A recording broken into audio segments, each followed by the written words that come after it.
Virgo, welcome to your weekly sidereal forecast for July 27th through August 2nd. My name is Athen.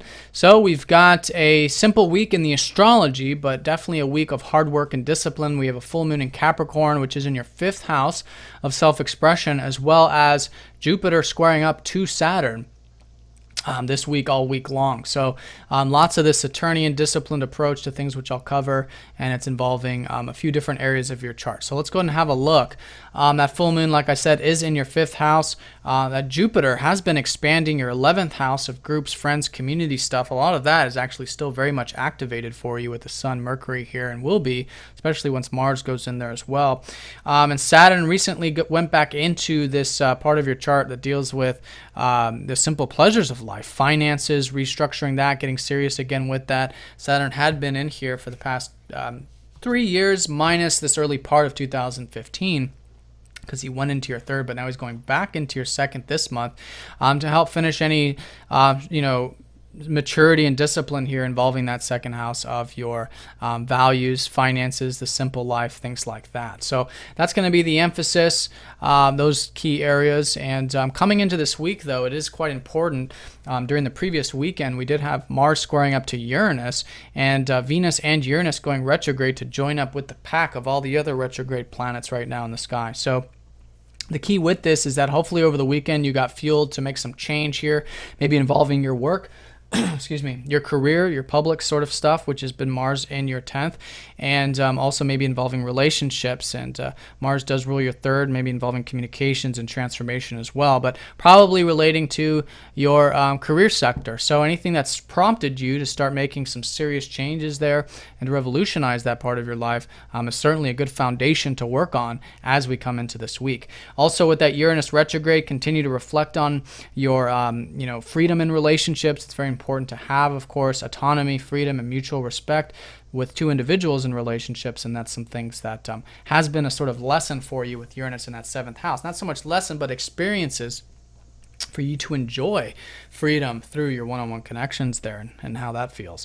So reflecting on that for the next 5 months, but that'll be important as we come into this week, as well as Venus retrograde in that 12th, reflecting on your spiritual values and maybe those financial matters too, reflecting on that stuff, material stuff, enjoyments of life, as well as your philosophy is probably going to be changing as well with this retrograde. So that's coming into this week. A lot of shifts, a lot of changes, particularly with the relationships, the spiritual stuff, and those key areas in your career as well. So that's going to sort of set the stage because we don't have any major aspects Monday and Tuesday, so those will probably be the key players.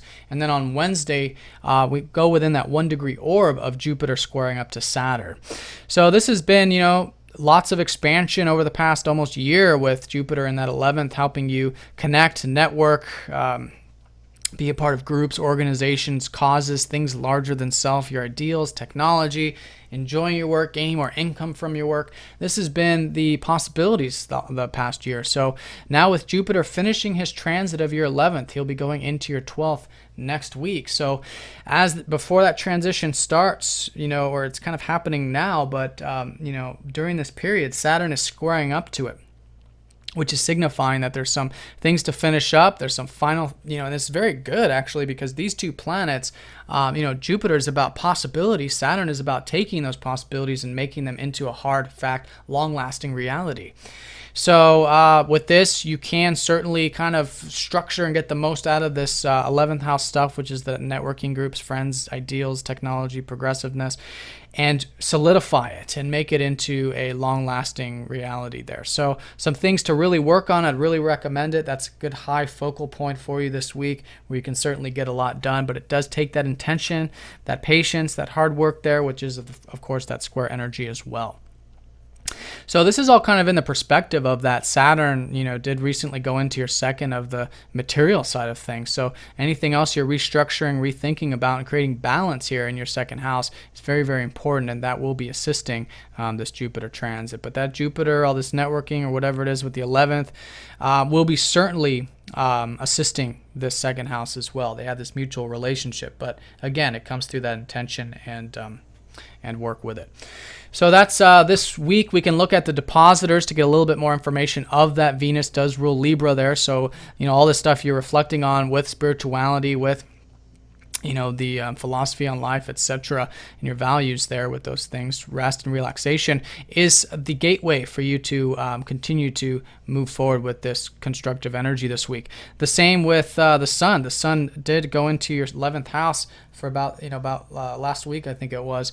So you've had this strong passion, hopefully, or at least awareness of these 11th house matters, which is very important for you, because there's this kind of nostalgic energy too, reflective kind of energy for everyone in Cancer, and for you it's involving everything greater than self, which is that 11th house, and Mercury there is further assisting that also. So all of that will be facilitating these this very disciplined time, because we do have this full moon on Friday, and it is taking place in Capricorn. So here it's that 5th house for you, which is about self-expression, fun, and joy, actually, romance, playfulness, children, creativity, all of that 5th house stuff. So culmination point over the past 6 months for those of you who set off on new intentions involving that 5th house there, and anything involving either your 10th house of work and career, or groups and progressive things since the past 2 weeks when you had that new moon. So it's always a culmination point of that full moon, but in either case you do have an awareness now of what gives you passion, what gives you that playful, fun energy of life and that creative spark, which is so important. And how you can bring that into all of this stuff that maybe you're involved with groups, organizations, and giving.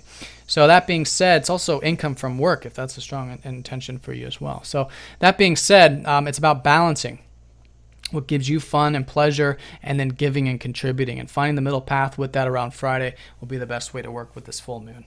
So that's the work week. Then Saturday and Sunday, Saturn does go station direct finally after his very long retrograde, and so normal but long, and then so that will be moving forward with a lot of the stuff that you learned this week about those values and material elements of life, which you can start to put forward going into the following week.